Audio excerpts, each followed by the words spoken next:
Olá, tudo bem com você? Eu sou o Davi Boechat e você está no meu canal do YouTube. Seja muito bem-vindo. Hoje eu quero conversar com vocês sobre um tema que é um daqueles que a gente foge. Tristeza. Qual o papel dela na vida cristã? Diferente das nossas expectativas ou da expectativa de muitos sobre o que encontrarão na vida com Cristo, a gente percebe que, para além das promessas de plenitude, de felicidade, a gente também se vê abatido por circunstâncias ruins. E essas circunstâncias são diversas. A gente sofre males que são externos a nós. Por exemplo, eu 2 dias atrás, no final do meu expediente, recebi a notícia de que uma pessoa que eu gostava muito havia morrido de forma violenta no Rio de Janeiro. Ele tinha uma família, estava se aproximando dos 50 anos de idade, 2 filhos com uma idade muito próxima da minha e uma terceira filha que veio depois, que está completando 2 meses de vida. Ele era policial militar, já aposentado, policial da reserva, como os militares gostam de dizer, e depois de ir ao banco, foi perseguido por bandidos e assassinado por eles. Era um homem cristão, de uma família cristã, uma família, aliás, que eu tenho um apreço imenso. A gente passa por males como esse na vida, alguns em maior ou menor grau.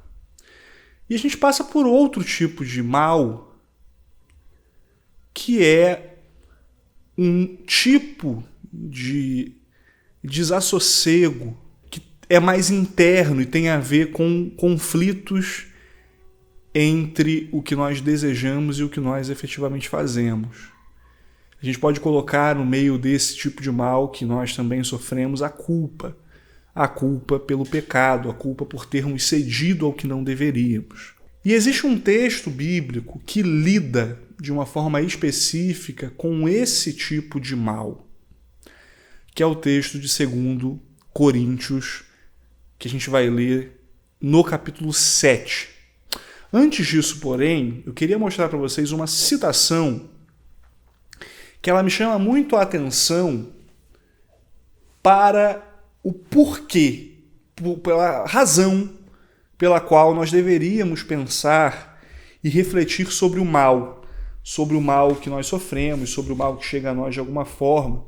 E ela está nas primeiras páginas do livro Teodiceia do Amor, o conflito cósmico e o problema do mal, que é escrito pelo John Pickerham, professor da Universidade de Andrews, nos Estados Unidos, que é o maior centro de formação teológica da Igreja Adventista, 7º dia no mundo. E ele diz assim: frequentemente me pergunto em que medida a estrutura conceitual que a pessoa possui antes de passar por experiências de sofrimento e luto pode afetar a forma como tais experiências são vivenciadas. Parece-me que a própria maneira de conhecer Deus e seu envolvimento providencial nesse mundo tem a ligação significativa, não só com a forma como o mal e o sofrimento são entendidas, mas também como o modo de senti-los e processá-los. Aquilo que penso acerca do envolvimento de Deus na causa do sofrimento e do mal, ou acerca de sua falta de envolvimento, afetará de maneira expressiva o modo como eu vivencio o mal e o sofrimento. Além disso, a incompreensão da relação de Deus com o mal pode intensificar de forma considerável minha experiência psicológica de sofrimento. O que o texto mostra para nós é que todos nós passaremos por momentos de dor, mas que algumas convicções que nós temos nutridas anteriormente irão refletir, positiva ou negativamente, na forma como nós iremos experimentar e enfrentar o sofrimento. Isso vale para aqueles sofrimentos externos, como a gente comentou, o mal que nos abate, por vezes sem razão, sem sentido, e também o mal que nós experimentamos quando percebemos que fizemos o mal, por vezes deliberadamente. Sobre esse segundo tipo de mal, aquele mal que vem provocado por nós mesmos, a gente encontra nas palavras libertadoras do apóstolo Paulo, lá no capítulo 7 do livro de 2 Coríntios, consolo e orientação. A partir do verso 8, o texto vai dizer o seguinte para a gente: porque ainda que vos tenha entristecido com a minha carta, não me arrependo disso. Embora anteriormente tivesse me arrependido, pois percebo que aquela carta vos entristeceu, ainda que por pouco tempo. Agora me alegro, não porque fostes entristecidos, mas porque fostes entristecidos visando ao arrependimento. Pois fostes entristecidos segundo a vontade de Deus, para que não sofresses dano algum por nossa causa. Pois a tristeza, segundo a vontade de Deus, produz o arrependimento que conduz à salvação, o qual não traz remorso, mas a tristeza do mundo traz a morte. Da mesma forma que nós passamos por experiências de sofrimento que trazem para nós a possibilidade de que percamos a esperança, o texto está mostrando para nós que existe um tipo específico de tristeza, que é a antessala de uma alegria verdadeira, que é o sofrimento enviado por Deus para que nós tenhamos plenitude de vida. Para a gente entender melhor essas afirmações do apóstolo Paulo, a gente precisa se inteirar mais acerca da igreja de Corinto. A gente percebe no livro de Atos as circunstâncias em que ela foi fundada, e no livro de 1 Coríntios a gente já percebe algumas das dificuldades que essa igreja, muito rica em dons, vinha enfrentando.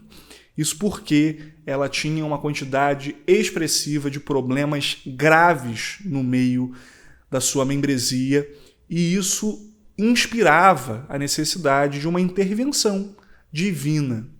O apóstolo Paulo, ciente dessa circunstância, envia uma carta trazendo muitas advertências e admoestações. Essa é a carta de 1 Coríntios, que também está presente na nossa Bíblia. E ele mostra a importância da igreja passar por um processo de transformação. A cidade de Corinto ela foi evangelizada pelo próprio Paulo, portanto as palavras duras estavam sendo dadas por alguém que eles conheciam e que eles tinham apreço. Às vezes nem tanto quanto deveriam, mas que eles poderiam reconhecer como sendo um homem de Deus. A cidade de Corinto era uma cidade estratégica para o avanço do evangelho, isso porque ela era um grande centro comercial. Corinto tinha uma localização geográfica muito privilegiada, ela estava entre os mares Egeu e Báltico, e por isso era um entreposto comercial. Por ela você precisava passar para transportar mercadorias, por essa razão, então, passavam pessoas de todo o mundo e que falavam muitas línguas. Isso explica até a razão da igreja de Corinto ser uma igreja que precisava do dom de línguas. Isso era fundamental. A tradução da mensagem do evangelho era importante para que aqueles crentes, muitos deles, é claro, envolvidos no comércio, fizessem todo o trabalho de pregação deles, e quem passava por Corinto poderia conhecer a Deus e levar essa mensagem para a sua própria região. Corinto, como cidade portuária, também lidava com muitos problemas de imoralidade, que são bem comuns a cidades desse tipo. A gente pode falar aqui no Brasil do Rio de Janeiro ou da cidade de Salvador, que tem uma condição parecida nesse sentido. E é nessa cidade que era idólatra, que era uma cidade com sérios e graves problemas morais, que a igreja cristã se estabelece e vinha se desenvolvendo. Até que Paulo percebe a necessidade de entrar em contato para corrigir problemas que vinham sendo detectados e que comprometiam a integridade cristã. Ele envia a primeira carta. Em alguns momentos essa carta é cheia de emoção e ela traz um tom que mostrava a gravidade dos problemas que vinham acontecendo, e depois envia uma segunda carta, já num tom um pouco mais diferente, estando feliz, porque mudanças haviam acontecido. Aquela igreja, que por vezes era resistente às palavras de Paulo, havia entendido a ação de Deus através dele, havia sido abençoada, havia se colocado numa posição de humildade e por isso via a ação de Deus acontecendo. Era uma igreja que estava sendo perdoada, era uma igreja que estava sendo restaurada. E nesse processo, Paulo, na segunda carta, vai falar: olha, eu enviei para vocês uma primeira carta, e essa primeira carta deixou vocês tristes. Ela deixou vocês tão tristes que eu quase me arrependi de ter enviado. Mas eu percebo que essa tristeza foi segundo Deus.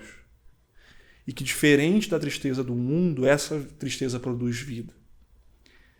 Eu digo mais, que essa tristeza segundo Deus, diferente da tristeza do mundo, produz alegria. Na atualidade, a gente pode ter e nutrir perspectivas sobre Deus ilusórias. Perspectivas que venham da cultura, perspectivas que venham de visões estranhas ao que o próprio Senhor que nós servimos revela acerca dele. A gente pode pensar que o objetivo do cristianismo é tornar a nossa vida mais confortável. E isso não só financeiramente, mas emocionalmente. É claro que isso é uma verdade. O cristianismo, financeiramente, transforma a vida de alguém que estava entregue aos vícios e agora tem condições de gerir a própria vida melhor. A vida de alguém vai ser transformada financeiramente nesse sentido. A vida de alguém que vivia preocupado com o futuro, abatido por essa ansiedade, vai ser transformada. Entretanto, esse processo de transformação que o Espírito Santo faz traz para nós um tipo de dor de crescimento. E se você lembra das suas dores de crescimento entre a infância e a adolescência, você entende do que eu estou falando. Essa dor de crescimento traz para nós um estado que não é o de conforto. O Espírito Santo, portanto, age em nós, enviando também dores para que nós estejamos cientes do nosso estado e sejamos verdadeiramente transformados. 3, 4 séculos antes de Jesus, um filósofo chamado Epicuro fazia afirmações sobre Deus bastante incomuns para o seu tempo. E ele, da mesma forma que nós, não acreditava na imortalidade da alma. Mas ele acreditava por uma razão equivocada. Enquanto a gente entende que a imortalidade da alma é uma doutrina filosófica que não encontra respaldo nas Escrituras, o Epicuro dizia que a gente não devia acreditar na imortalidade da alma porque essa visão faria com que a vida fosse além daquilo que a gente vive agora, além do que é meramente material. E de que, crendo numa imortalidade, nós também precisaríamos lidar com a ideia de que seremos julgados e de que Deus escrutina nossos pensamentos e ações. Ele dizia que, para combater o desassossego, uma condição em que a gente não consegue encontrar tranquilidade para viver nossas vidas da forma como nós bem entendemos, nós precisávamos, portanto, rejeitar a ideia de uma imortalidade.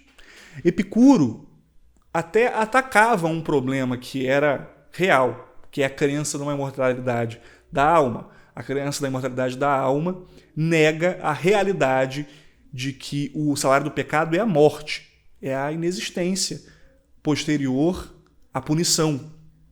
Entretanto, ele atacava por um motivo equivocado, que era querer fugir da realidade de que nós seremos julgados pelos atos que cometemos.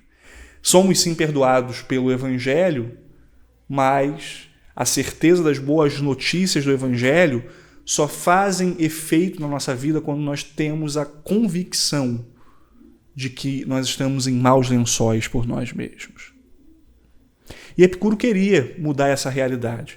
E ele vai falar que esse desassossego devia ser combatido com uma visão que colocasse o homem no centro para que ele não mais se preocupasse com aquilo que faz e com as consequências que virão a ele.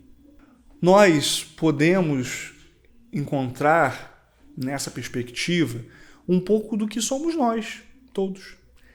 É mais fácil a gente negar a realidade de Deus e a realidade que Ele vai lidar conosco, cauterizando a nossa consciência para encontrar alegria no que nós queremos fazer de forma autônoma, sem Ele. O problema é que isso não resolve as questões mais profundas da existência humana. E é nesses momentos que nós seremos, enquanto buscamos fugir da realidade de Deus, que nós seremos confrontados com a realidade de quem Ele é.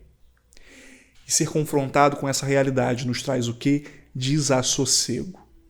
É por isso que numa circunstância de sofrimento, seja sofrimento que você passa na vida, da forma que a família que perdeu o pai está passando, seja a forma que você lida quando seus pecados confrontam com você, quando suas vontades ou suas práticas confrontam com aquilo que você deve fazer perante Deus. É nesse momento que você deve ter uma visão correta sobre o sofrimento. Que você deve entender que, às vezes, o sofrimento é um mecanismo que Deus está colocando na sua vida para a sua própria reflexão. E não é para reflexão pura e simplesmente. Não é para que você sofra. É para que você seja salvo, reconhecendo o mal que você pratica e vendo não só numa mudança própria a solução, mas vendo em Deus que oferece graça o que você precisa. O texto mostra para nós uma vida vivida com uma tristeza que é segundo o mundo, uma tristeza que traz morte, uma tristeza que mostra remorso, uma tristeza que nos abate, mas ele mostra também uma tristeza que restaura. E essa tristeza que restaura é dada por Deus para a sua mudança, para a sua transformação. A gente tem que tomar o cuidado de diferenciar e de ver esse tipo de tristeza como algo especial. Porque esse tipo de tristeza é o início de uma alegria verdadeira, dada por Deus, para que nós desfrutemos. É uma tristeza que é dada de uma forma muito semelhante àquela que um médico munido de um bom exame percebe na vida de alguém um problema de saúde, vai dizer, olha, a partir de agora nós temos que fazer um tratamento sério. Você tem uma doença grave, mas há solução para o seu caso. Desde que você haja mudando o seu estilo de vida, desde que você decida se submeter ao tratamento, tem esperança para você.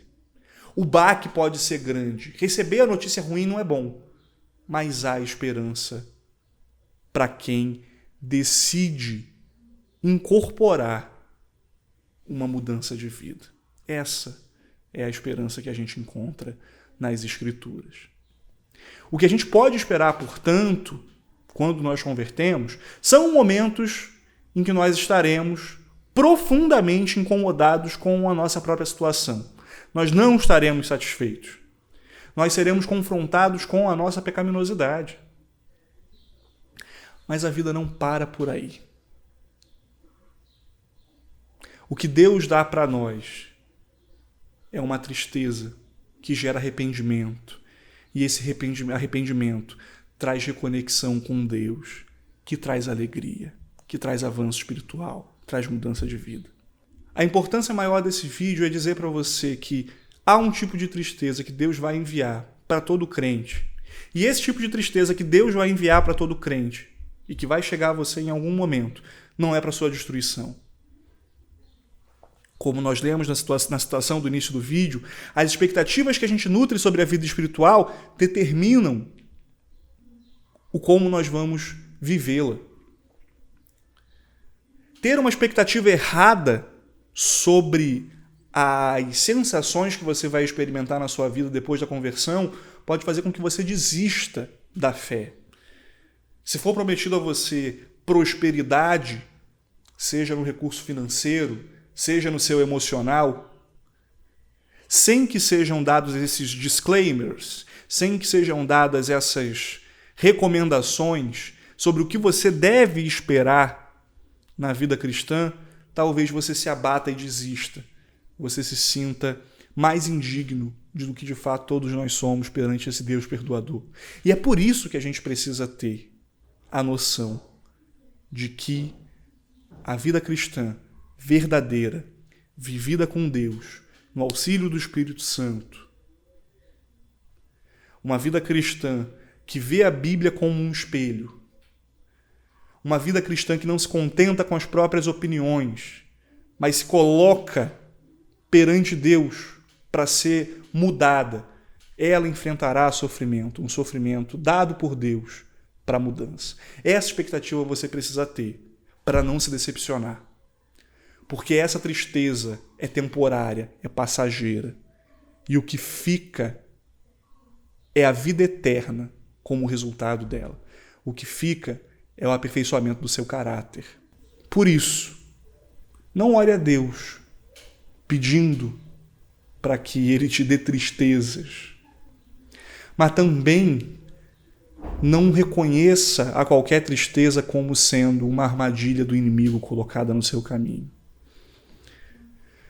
Porque quando essa tristeza for enviada por Deus, o objetivo dela vai ser transformar a sua vida. Vai ser te dar paz. Vai ser te dar transformação. Vai ser um pequeno sofrimento dado para uma grande alegria logo em seguida. Quando nós somos entristecidos segundo a vontade de Deus, nós temos a nossa vida moldada segundo o desejo dele. Espero que essa mensagem tenha abençoado a sua vida tal como tem abençoado a minha vida sempre que eu penso que algumas das tristezas que eu enfrento têm sido para a minha transformação pessoal e são para serem encaradas como bênção e não como maldição. Se você gostou dessa mensagem, compartilhe com seus amigos e para que ela chegue também a mais pessoas, curta esse vídeo, se inscreva, clique no sininho para que você receba sempre as notificações das publicações desse canal. A gente se vê na próxima, Deus te abençoe. Até! Tchau, tchau.